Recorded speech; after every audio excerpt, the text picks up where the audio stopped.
Mga kapraps, pupuntahan natin ngayon ang isang property na for sale. Dito po ito sa bayan ng Nagcarlan, Laguna. Yan, ito po ang Barangay Road mga kapraps na sementado.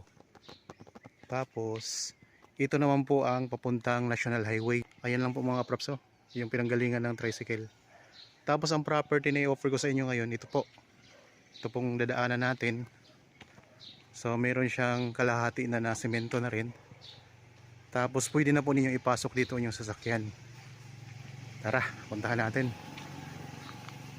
Bali ang sukat ng property na ito na i-offer ko sa inyo ngayon ay 7,000 square meters.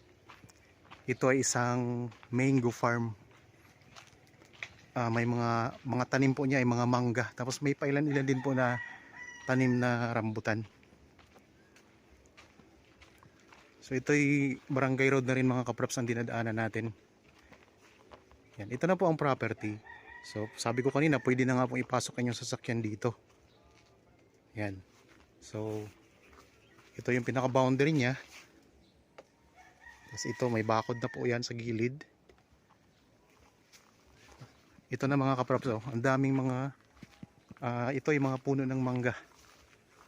So syempre kapag namumunga ito, may income na rin kayo dito mga kapraps. Patag din po ang lupa nito.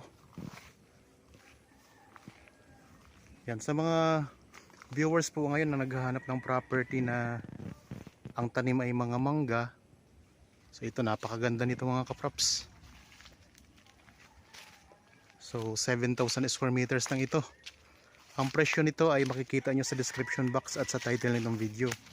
Meron na ditong linya ng kuryente at meron na rin pong mga source ng tubig.